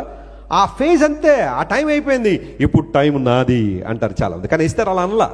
టైం నాది, మొర్దెకై నువ్వు మాట్లాడితే ఇంకా నువ్వు ఎప్పుడైనా కావాలంటే భోంచేసి వెళ్ళిపోవా ఇంట్లో అందా. ఆమె రాణి అయినప్పటికీ కూడా మొర్దెకైకి లోబడుతుంది. ఒక సందర్భంలో మొర్దెకై వచ్చాడు, అమ్మా ఎస్తేరు, దేవుని ప్రజలు ఇబ్బందుల్లో ఉన్నారు, కష్ట పరిస్థితుల్లో ఉన్నారు, బహుశా ఇందుకోసమే దేవుడిని నీ స్థానంలో నిలబెట్టాడేమో, ప్లీజ్ థింక్ అబౌట్ ఇట్ అంటే రాణి స్థానంలో ఎస్తేరు ఉపవాసం ఉండి ప్రార్థన చేసిందట. చప్పట్లు కూడా దేవుని మహిమపరచండి. ఆమె ఉపవాసం ఉండడానికి, ఆమె ఉపవాసం ఉండాల్సిన అవసరం కూడా లేదు. ఎందుకంటే ఆమె గట్టెక్కేసింది, ఆమె సురక్షితంగానే ఉంది, రాజుగారి ప్రక్కన రాణిగా ఉంది, ఆమెకు డోకా ఏమీ లేదు, జీవితాంతం హ్యాపీగా బ్రతికేస్తుంది. కానీ she was thinking about her people, she was thinking about her God, she was thinking about why God lifted her so much. దేవుడు ఆమెను ఎందుకు హెచ్చించాడో, ఆ స్థానంలో ఎందుకు ఉంచాడో, ఆ పర్పస్ను మర్చిపోలేదు. ఒక రాణిగారు ఉపవాసం ఉన్నారంటే అదొక పెద్ద సెన్సేషన్. ఆ టైంలో ఏం తక్కువ ఉపవాసం ఉంటావమ్మా రాణిగారు నువ్వు? నీకు భోజనాలు లేవా, వస్త్రాలు లేవా, ఆభరణాలు లేవా, అధికారం లేదా, నీ చుట్టూ పనికత్తులు లేరా, నీ మాటకు ఎదురుందా? But why you chose fasting? I want to do something for my God. Listen to me dear friends. దేవుడిని హెచ్చించితే, ఉద్యోగం లేనప్పుడు ప్రార్థన చేసావు, ప్రభువా ఒక ఉద్యోగం కావాలి కావాలి కావాలి. దేవుడు ఉద్యోగం ఇచ్చిన తర్వాత ఆయన మర్చిపోయావా? సంఘం అన్నకి రావడమే మానేసావా? దేవునికి ఏదైనా ఒక భాగం చెల్లించాలంటే సణుగుతున్నావా? ఎవరైనా సరే దేవునికి ఇవ్వక్కర్లేదన్న ప్రసంగం వినగానే షేర్లు కొట్టేస్తారు కొంతమంది. ఎందుకోసం తెలుసా? అలాంటి ప్రసంగాలు అంటే చాలా ఇష్టం ఈ రోజున చాలా మందికి. నువ్వేం చేయక్కర్లేదంటే చాలా ఇష్టం చాలా మందికి. దేవుడిని హెచ్చించిన విధానం గుర్తుపెట్టుకున్నావా? ఒక వ్యాపారంలో దేవుడు నీకు అభివృద్ధినిచ్చాడు, దేవుని రాజ్య విస్తరణ కోసం వాడబడుతున్నావా? ఎస్తేరు తాను హెచ్చింపబడిన తర్వాత తన స్థితిని మర్చిపోలేదు, ప్రభువుకు లోబడింది, దేవుని చిత్తానికి తను సమర్పించుకుంది, తాను ఏం చేయగలదో చేసింది. నేను చెప్తున్నా దేవుని బిడ్డలారా, జాగ్రత్త వినండి. ఎస్తేరు యొక్క సాహసాన్ని బట్టే దేవుని ప్రజలు కాపాడబడ్డారు. దేవుని నామమున స్తోత్రం కలుగును గాక. ఆమె సాహసించి రాజు సన్నిధిలోనికి వెళ్ళి తాను చెప్పాలనుకున్న ప్రతి మాట చెప్పింది కాబట్టి God protected his people. For that God exalted her. నిన్ను నన్ను దేవుడు హెచ్చించాడంటే, ఒక బాధ్యతను మన చేతుల్లో పెట్టాడు అంటే ఆయన మనం మర్చిపోకూడదు, ఆయన కొరకు మనం జీవించాలి. ఎస్తేరు అంతఃపురంలో ఉంది, హేగే నిర్ణయించిన అలంకారం తప్ప ఏం కోరుకోలేదు. మిగతా వాళ్ళందరూ బాబు హేగే ఏంటి నువ్వు తెచ్చేదేంటి, నాకు పాండ్స్ పౌడర్ తీసుకురా, లేకపోతే ఫెయిర్ అండ్ లవ్లీ తీసుకురా, ఆ తర్వాత అవి తీసుకురా ఇవి తీసుకురా డిమాండ్ చేసిందా? చేయలే. మీరు ఏదంటే అదండి హేగే గారు, I will get ready by that day and I'm sure God's favor will be upon me. It's not my outward appearance, it's not my knowledge or my wisdom that will lift me up. It is God's favor. It is God's favor. దేవుని దయ, ఆయన కృప నన్ను ఏ స్థానానికి నిలబడుతుంది. కాబట్టి I totally submit to my God. నీకు విజయం రావాలంటే, జీవితంలో సాఫల్యత రావాలంటే, లోక సంబంధ విషయాల కోసం పరిగెత్తి అలిసిపోయావా? Can you seek God's favour for your life? దేవుని దయ నీ మీద ఉండాలని కోరుకుంటావా? ఆయన దయకు నీ జీవితాన్ని సమర్పించుకుంటావా? ఎస్తేరు సమర్పించుకుంది. అహష్వేరోషు గారు అందరినీ పిలుస్తుంటే ఒక్కొక్కళ్ళు ఒక్కొక్కలాగా తయారై వచ్చి ఉంటారు. ఫ్యాషన్ షోలు జరుగుతుంటే చూసారా? అది అహష్వేరోషు గారి కాలంలోనే జరిగిపోయింది ఫ్యాషన్ షో. ఒక ఆమంది, నేను రాజుగారి దగ్గరికి వెళ్ళాలంటే నాకు హ్యాండ్ బ్యాగ్ ఉండాల్సిందే, మరి మీరు ఎక్కడ చేపిస్తారో నాకు తెలియదు, హ్యాండ్ బ్యాగ్ పట్టుకురాగానే అది నేను ఆ హ్యాండ్ బ్యాగ్ ఇలా తగిలించుకుని రాజుగారిని పడగొట్టేస్తాను అనుకున్నా. రాజుగారు చూసన్నారు, అరే ఇప్పుడే బ్యాగ్ కట్టుకొచ్చేసిందంటే ఆ తర్వాత ఎన్ని మోసేద్దా ఇక్కడి నుంచి, పక్కకి తీసుకెళ్ళిపోవడం అన్నాడు ఆయన. అంటే అలా లేదు కానీ నేను అనుకుంటాను అలాగే. మరొక రకంగా తయారై వచ్చింది, నాకు హై హీల్స్ కావాలి. ఏం కావాలా? High heels. ఆమె వేసుకుని లోపలికి వస్తుంది. రాజుగారి దగ్గరికి వచ్చేటప్పటికి 4 సార్లు పడిపోయింది. నడవలేక, అలవాటు లేకపోతే హీల్స్ వేసుకోకండి, మడమలు దెబ్బతింటాయి. కొంతమంది, నేను ఎవరిని విమర్శించట్లేదు, ఓకే మీరు కొనుక్కుంటే వేసుకోండి కానీ అలవాటు చేసుకోండి, పడిపోకండి అనవసరం రోడ్ల మీద. ఈ రాజుగారు చూస్తున్నారు, ఆమె గేట్ దగ్గర నుండి ఈయన దగ్గరికి వచ్చేటప్పుడు 4 సార్లు పడిపోతా అని అనుకున్నాడు. ఈమె ఇక్కడి నుంచి ఇక్కడికే 4 సార్లు పడిపోయిందంటే ఇంక రోజు పడిపోతే నేను లేపాలావను, ఇంక నా వల్ల కాదు అలా పరిస్థితి, ఆమెను కూడా బయటికి పంపించండి అన్నాడు. వెళ్ళిపోయింది. మరొక ఆమె మొత్తం పెదవుల నిండా లిప్స్టిక్ వేసుకుని వచ్చింది, ఎర్ర రంగు వేసుకుని వచ్చేసింది. రాజుగారు అంటారు, ఆమె మూతి నిండా రక్తం వస్తుంది ఏమిటి అన్నాడు. రాజుగారు, అది రక్తం కాదండి రాజుగారు, దాన్ని లిప్స్టిక్ అంటారండి, మూతికి రాసుకుంటారండి. అవునా, పంపించేడు బయటకు అన్నాడు. ఇలా ఒక్కొక్కళ్ళు ఒక విధానంలో రాజుగారి దగ్గరికి వచ్చినప్పుడు ఎవరు నచ్చలే ఆయనకి. But when Esther entered into that palace, చూడగానే గాడ్స్ ఫేవర్. ఈమెలో ఒక ప్రత్యేకత ఉందండి, ఈమెలో ఒక విలక్షణమైన అనుభవం ఉందంతే. I want her. 400 మందిలో ఎస్తేరు ఎన్నుకొనబడ్డం, ఆమె రాజుగారి దగ్గర తీసుకురాబడ్డం దేవుని కృప మాత్రమే. ప్రియులారా, నేను మరల చెబుతున్నాను, నీ ప్రయత్నాలు లేదా లోకసమైన విషయాలు ఎప్పుడు నిన్ను నిజమైన హెచ్చింపులు తీసుకురావు. కానీ అడుగు దేవా, నీ కృప నా మీద ఉంచండి అయ్యా, నీ దయ నా మీద ఉంచండి. I want to receive your favour every day. I want to live by your favour. కేవలం నీ దయను బట్టే నేను బ్రతుకుతాను ప్రభువా, నీ దయ తప్ప నా జీవితంలో మరొకటి లేదు, నీ దయ లేకపోతే నేను లేను అని ప్రార్థన చేయండి. దేవుడు మిమ్మల్ని ఎంత ఉన్నతమైన స్థానానికైనా తీసుకెళ్తాడు. నమ్మిన వారు చెప్పులు కూడా దేవుని మహిమపరచు. That's what my prayer every day. ప్రతిరోజు నేను చేసే ప్రార్థన ఏంటో తెలుసా? Lord, we are nothing, we need your favour, we need your grace. నేను బ్లెస్సీ గారు ప్రార్థన చేసుకున్నాడు. మా ప్రార్థనలో మెయిన్ పాయింట్ ఇదే. నేను మోకరించగా నేను చెప్పే మాట, ఈరోజు నేనేమై ఉన్నాను అది కేవలం నీ కృపను బట్టి అయి ఉన్నాను ప్రభువా, నీ దయ నా మీద ఎల్లప్పుడూ ఉంచండి. It's all about your favour. కొంతమంది అడుగుతుంటారు, వెస్లీ గారు ఇన్ని దేశాలు, ఈరోజు ఒక దేశంలో ఉంటే రేపు పొద్దున ఇంకో దేశంలో తిరుగుతారు, ఏంటి సంగతి? God's favour. నా స్థాయికి మించి, నా జ్ఞానానికి మించి, నా వయసుకు మించి దేవుడు ఎన్నో వేల మంది ప్రజల ముందు దేవుడు నిలబడతాను. ఎందుకో వస్తుంది తెలుసా? నేనేదో మంచిగా మాట్లాడతానో జ్ఞానం ఉందనో కాదు, దేవుని కృప అంతే. God's favour is on me. దేవుని ప్రజలారా నమ్మండి, దేవుని కృపను కోరుకుందాం, దయను కోరుకుందాం. ఎస్తేరు తను సబ్మిట్ చేసుకుంది. హేగే నిర్ణయించిన అలంకారము గాక, పరిశుద్ధాత్మ దేవుడు నిర్ణయించిన అలంకారము గాక, ఆయన నిర్ణయించిన పద్ధతులు కాక, ఆయన నిర్ణయించిన కట్టుబాట్లు కాక, ఆయన నిర్ణయించిన వాక్యము గాక మరేది నాకొద్దు అనుకుంది. దేవుడు ఉన్నతమైన స్థితికి తీసుకొచ్చాడు. ఎస్తేరు అంతఃపురంలో హెచ్చించబడింది. ఈరోజు మన దేవుడు మనల్ని హెచ్చించే దేవుడు. హల్లెలూయా. మొదట మన స్థితి కొద్దిగా ఉన్నా తుదకు ఏం పొందుతామట? మహా అభివృద్ధి పొందుతామని బైబిల్లో రాయబడి. నీ స్థితి కొద్దిగా ఉందని బాధపడద్దు, దేవుడు నీకు మహా అభివృద్ధి కలుగు చేసే రోజులు వస్తాయి. ఆత్మకార్యాలు ప్రభు నీ జీవితంలో జరిగిస్తాడు. మా తల్లి తండ్రి రాజమండ్రిలో పరిచర్య ప్రారంభించినప్పుడు, బహుశా ఈ రోజున కొత్తగా వచ్చేవాళ్ళు కొంతమంది అనుకోవచ్చు, వెస్లీ గారు సిల్వర్ స్పూన్తో పుట్టారేమో అనుకోవచ్చేమో. మాకున్న పరిస్థితులు కావచ్చు, లేదా మాకున్న కార్లు కావచ్చు, ఇవన్నీ చూసి ఇంక వీళ్ళు టాటా బిర్లా గారి రిలేటివ్స్ ఏమో అనుకుంటారేమో కొంతమంది. నో మై ఫ్రెండ్స్, మా తల్లి తండ్రి వారి పడిన ప్రయాస, వారి కొడుగ్గా నేను చూశాను. నా తల్లి తండ్రి అంటే నాకు చాలా చాలా ప్రేమ, అభిమానం, గౌరవం. ఎందుకోసం తెలుసా? ఈరోజు మేము ఇలా ఉన్నామంటే వారి ప్రార్థన మరియు వారి త్యాగ జీవితం. మా నాన్నగారు నందిగామ దగ్గర గండేపల్లి అనే ప్రాంతంలో వాక్యం చెప్పడానికి వెళ్ళారు. నన్ను మా అక్కను కూడా తీసుకెళ్ళారు. తీసుకువెళ్తే మా నాన్నగారు మెసేజ్ చెప్తున్నారు. ఆ రోజుల్లో మీటింగ్లు ఎలా ఉండేది తెలుసా? ఉదయం 5 గంటలకు మీటింగు, 7 గంటల దాకా మార్నింగ్ డివోషన్, గవ్వ టిఫిన్ చేసేయడం, స్నానం చేసేసి మరలా 9 గంటలకు మీటింగ్, 2 ప్రసంగాలు 1 గంట దాకా, మరలా భోజనం కూడా మరలా అందులో చికెను, మటను, ఆ తర్వాత ఇంకేంటి కొబ్బరన్నం, నాటుకోడి కూర, ఇలాంటివన్నీ ఉండేవి కాదు. రసం, తెల్లన్నం, అంతే. చక్కగా తినేసి కూర్చుని, కంప్లైంట్లు ఏమి లేవు. మంచి కూర్చునే వాళ్ళు మళ్ళీ మధ్యాహ్నం మరలా ప్రసంగం 2 గంటల నుండి 5 గంటల దాకా, మరలా అందరూ ఇంటికి వెళ్ళండి తయారైపోయి వచ్చిన 7 గంటల నుండి మళ్ళీ రాత్రి 10:30 దాకా మీటింగ్. ఇలా జరిగే మీటింగ్లు. మా నాన్నగారు అలాగే చెప్తుండారు వాక్యం. రోజుకు 4-5 ప్రసంగాలు అలా నిలబడి వాక్యం చెబుతుండేవారు. గండేపల్లిలో వాక్యం చెబుతూ ఉంటే మా నాన్నగారికి ఎవరో ఒక కాగితం రాసి ఇచ్చారు. He was still preaching. ఆ పేపర్ నేను గమనిస్తాను మా నాన్నగారిని చిన్న ఉన్నప్పుడు. ఇలా చూశారు, బైబిల్ కింద పెట్టి అక్కడి నుంచి ఇంకొక గంట మెసేజ్ చెప్పారు. ఆ మెసేజ్లో ఒక కలవరం కానీ, ఆందోళన కానీ, భయం కానీ ఏమీ లేదు.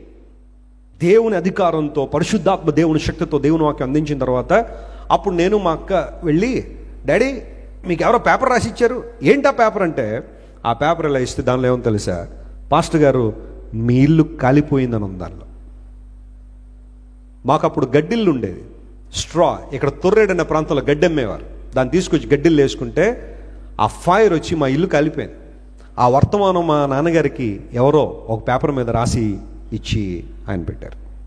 ఒకవేళ అదే ప్రాంతంలో మరి ఎవరినైతే, సంగమా మీరు పాటలు పాడుతూ ఉండి ప్రసంగం ఇంకా ఇక్కడితో ఆపేస్తాను, పాటలు పాడి ప్రార్థన చేసిన ఇంటికి వెళ్ళిపోయి మా ఇల్లు కలిపోయిందట అని పరిగెట్టేస్తారేమో ఎవరైనా. మా తండ్రి గారు అలా చేయలే. దేవుని వాక్యం చెప్పారు. గండేపల్లిలో ఆ రోజంతా వాక్యం చెప్పి ఆ నైట్ బయలుదేరి వచ్చేసరికి మా అమ్మగారు ఏడుస్తున్నారు. అంటే ఏదో కోల్పోయిందనే బాధ కాదు, కానీ చాలా ప్రయాసపడి కట్టుకుని ఇల్లు అది. ఆ గడ్డి కొండం కూడా ఆ రోజుల్లో చాలా ఖరీదైన విషయమే. అదంతా కాలిపోయింది, ఇప్పుడు మరలా దాన్ని సమకూర్చుకోవడం ఎలా అన్న భావంతో మా తల్లిగారు ఏడుస్తున్నారు. మా మేనత్త వాణి గారు మీలో చాలామంది తెలుసు, మన చర్చ్ ప్రిమైసెస్లో ఉంటారు. తను కూడా మాతోనే ఉండేది. సో వాళ్ళిద్దరూ ఉన్నారు, మా తమ్ముడితో పాటు పాల్ ఇమాన్యుల్ గారు, ఆ ముగ్గురు ఉన్నారు. మేము ముగ్గురు మీటింగ్స్కి వెళ్ళాం. వచ్చి చూసేసరికి ఇల్లంతా కాలిపోయింది.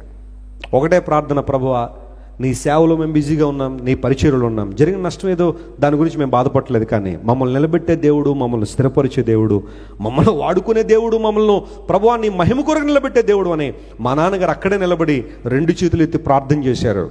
దేవుని బిడ్డలు అనేక మంది వచ్చి చూశారు ఆ పరిస్థితి. అనేక మంది సహాయం చేయడం ద్వారా మరలా ఆ ఇంటిని నిలబెట్టాం. ఈరోజు నేను చెప్తున్నాను, దేవుని సేవకునిగా కేవలం దేవుడు మా గృహాన్ని నిలబెట్టడం మాత్రమే కాదు, మా ద్వారా అనేక గృహాలను దేవుడు నిలబెడుతున్నాడు. అనేక మందికి ఆశీర్వాదకరంగా దేవుడు చేశాడు. కరోనా సమయంలో, పాండమిక్ సమయం వస్తే ఎవరో చెప్పారు నాకు, సంఘాల మధ్యలో ఆగిపోయినాయండి, కొన్ని ప్రార్థనా మందిరాలు కట్టడానికి ఇబ్బంది పడుతున్నారు, ఫ్లోరింగ్లు అవ్వలేదు, లేదా కిటికీలు పెట్టలేదట, రూఫ్ అవ్వలేదట, స్లాబ్ వేయలేదట.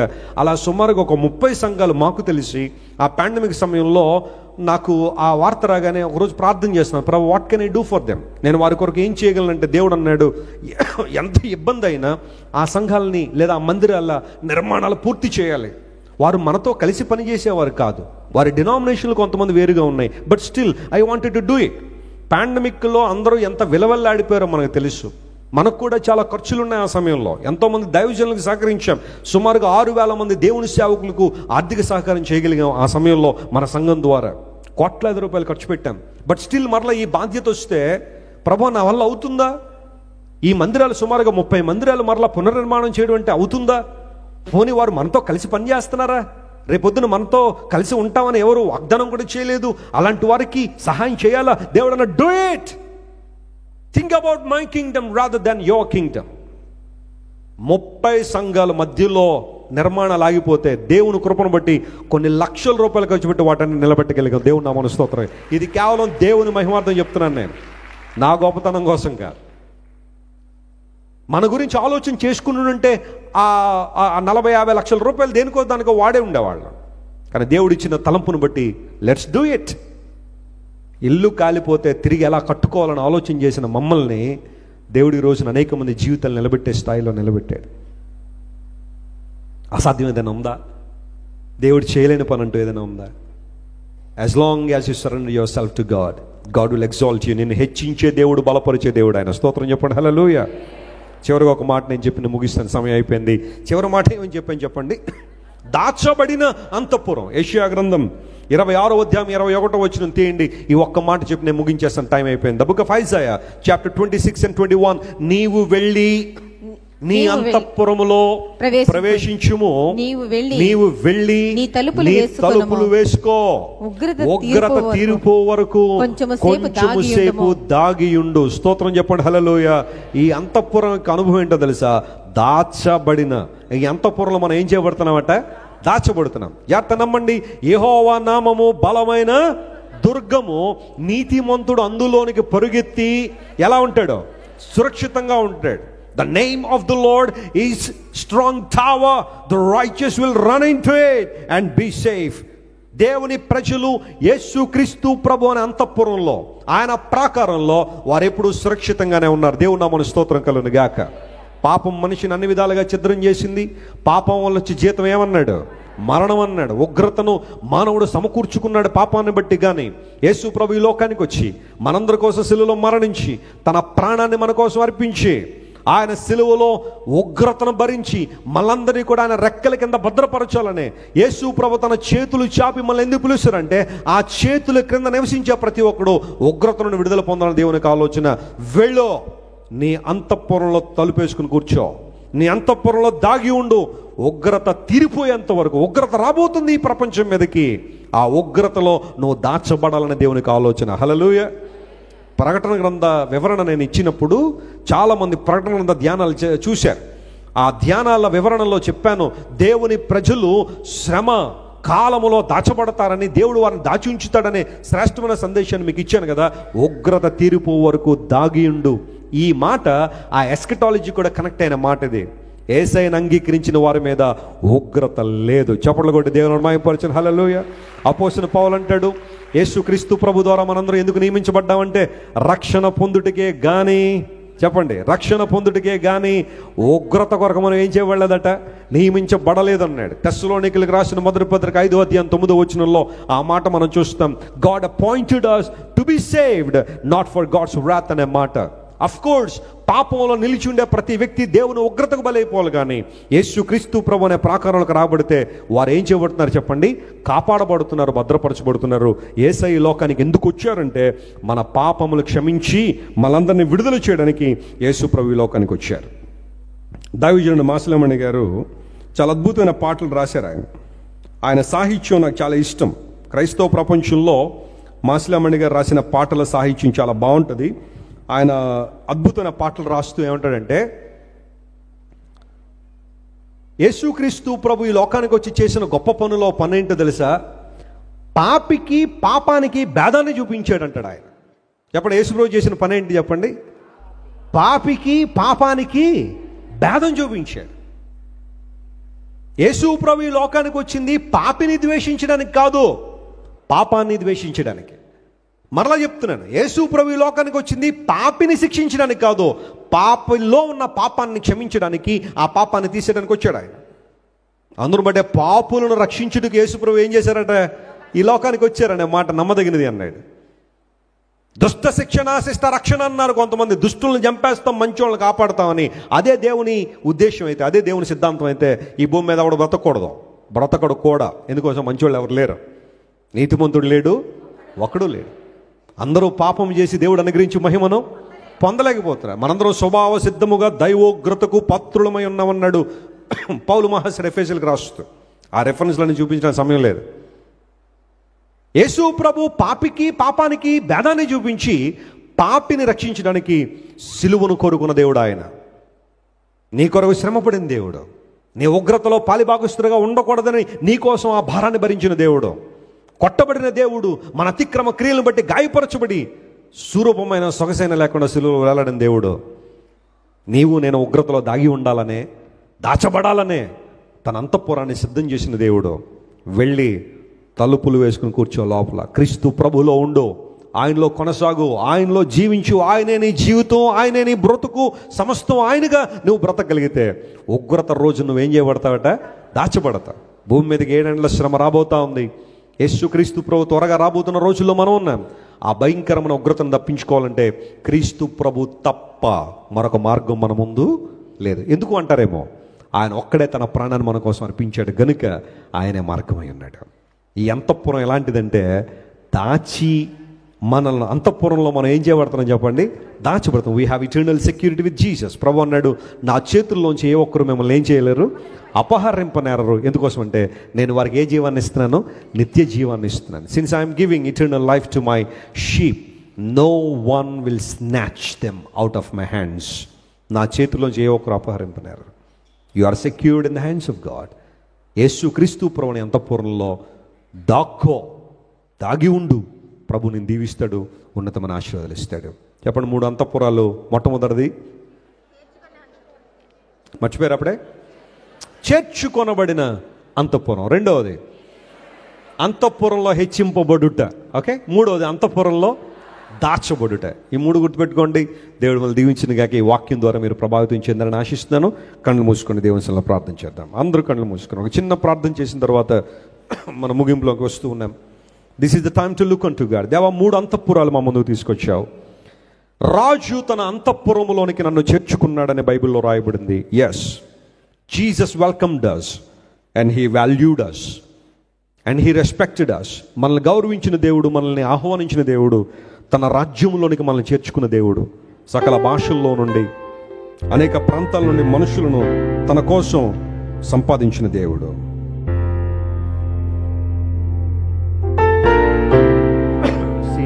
C major.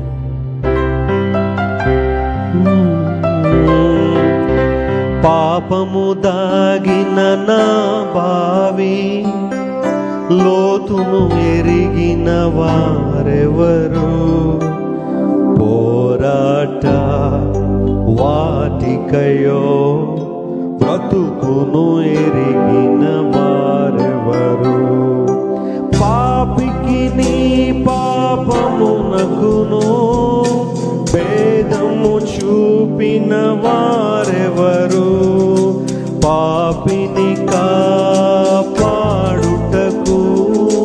సిలువ ధరించిన వారెవరు, ప్రకటించే దైవ కృపా తెరచెను జీవన చెలవిందు, ప్రేమ తొలికేక హృదయములో ప్రతిధ్వనించే, పాపక్షమా యేసునిలో శరణును సందుచు కనిపించే, ప్రభు ప్రేమ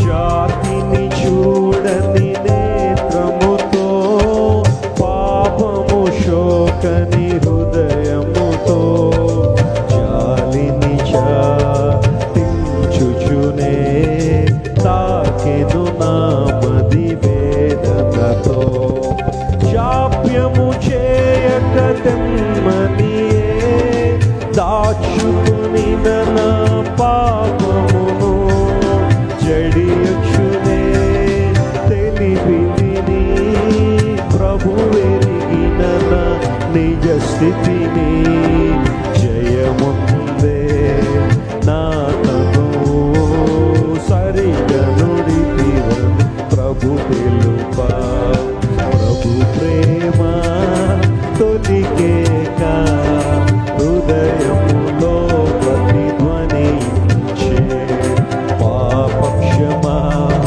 యేసునిలో శరణును సందుచు కనిపించే, ప్రభు ప్రేమ. అవునయ్యా, నా జాతిని చూడలేదు నువ్వు, నా మతాన్ని చూడలేదు, నా కులాన్ని చూడలేదు, నా పడిపోయిన స్థితిని మాత్రం చూశావు. నన్ను లేవనెత్తాలని లోకానికి వచ్చావు. నీలా నన్ను దగ్గరగా చేర్చుకున్నవారు, చేదరించుకోకుండా అవమానించకుండా నన్ను చేర్చుకున్నవాడు నువ్వు ఒక్కడవే ప్రభువా. నీ ప్రేమను బట్టి నీకు స్తోత్రాలయ్యా. రాజు తన అంతఃపురంలో నన్ను చేర్చుకున్నాడు. ముళ్ళ తుప్పల మధ్య గచ్చ పొదల మధ్య తిరుగులాడుతున్న నన్ను ప్రభువా అంతఃపురంలోకి తీసుకొచ్చావయ్యా, నీకు స్తోత్రాలు. ఎంత మంచి దేవుడు నాయన. ఈరోజు 3 అంతఃపురాల గురించి మాతో మాట్లాడారు. చర్చు అంతఃపురంలో చేర్చుకునబడుట, హెచ్చింపబడుట, దాచబడుట. అవునా, ఈ లోకంలో మమ్మల్ని నిజంగా హెచ్చించేది నీవు మాత్రమే నాయన. మనుషులు మమ్మల్ని పడగొట్టాలని చూస్తారు. మేము పడిపోతే చూడాలనుకుంటారు, మేము ఏడిస్తే చూడాలనుకుంటారు, కానీ నువ్వు ఒక్కడవే పడిపోయిన మమ్మల్ని లేవనెత్తే దేవుడు, కృంగిపోయిన మమ్మల్ని లేవనెత్తే దేవుడు నాయన, నీకు స్తోత్రాలు. మమ్మల్ని దాచే దేవుడు నాన్న, ఉగ్రత నుండి, శ్రమ దినాల నుండి మమ్మల్ని దాచే దేవుడు నీవు మాత్రమేనయ్యా. నీ చేతిలో మాకున్న సెక్యూరిటీని బట్టి నీకు స్తోత్రాలు. ఈ వాక్యాన్ని మా ప్రియుల హృదయాల్లో భద్రపరచండి, స్థిరపరచండి. నీ కొరకు జీవించే కృప ప్రతి ఒక్కరికి మీరు దయచేయండి. ఘనత, మహిమ, ప్రభావం నీకు మాత్రమే ఆరోపిస్తూ యేసయ్య నామం పేరిట అడిగి వేడుకొనుచున్నాము తండ్రి. ఆమేన్, ఆమేన్, ఆమేన్. I hope God has spoken to you. దేవుడు మీతో మాట్లాడి ఉన్నాను నమ్ముతున్నాను. దేవుని కొరకు జీవించండి. ఇప్పుడు దేవుని కొరకు మన అర్పణ చెల్లిద్దాం. Give your offering to the lord. దేవుని కొరకు మీరు సిద్ధపడి తీసుకొచ్చిన ఆఫరింగ్ ఏదైతే ఉందో ప్రేమపూర్వకంగా, సంతోషంగా, ఉత్సాహంగా దేవుని కోసం ఇద్దాం. దేవుడు ఉత్సాహంగా ఇచ్చువాన్ని ప్రేమించును అని బైబిల్లో రాయబడింది. Let us give our offerings to the work of God. దేవుని మహిమార్థమే వాటిని ఉపయోగిద్దాం. ఆన్లైన్లో చూస్తున్న వాళ్ళు ఈ పరిచయ ద్వారా మీరు దీవెన పొందుతూ ఉంటే ఆ క్యూఆర్ కోడ్ మీరు స్కాన్ చేయండి. Give your offering in that. అది చర్చ్ అకౌంట్లో నేరుగా మీ ధనం వస్తుంది. అది దేవుని సేవలో వినియోగిస్తాము. త్వరగా ఈ కార్యక్రమం నిర్వహిద్దాం. బ్లెస్సీ వెస్లీ గారు చక్కని పాట పాడుతూ ఉండగా ప్రభు కొరకు మన అర్పణ చెల్లిద్దాం. అర్పణ చెల్లిస్తూ ఉండగా పాట మధ్యలో నేను లేచి నిలవడం అంటే ప్రభు వలలో పాలు పొందేవారు మాత్రమే లేచి నిలబడి, మిగతా వారు అలాగే కూర్చుని ఉండండి. ఆ తర్వాత ముగింపు ప్రార్థన ఆశీర్వాదంతో మనం సెలవు తీసుకుంటాం.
ప్రభు శరీరము రక్తం అందరూ వారు ఎవరైనా ఉంటే మీకు ఈ కుడి చేయి చూపించిన ఒకసారి ఇంకెవరికైనా అందకపోతే ప్రభు అని యేసు తాను అప్పగించుకుని రాత్రి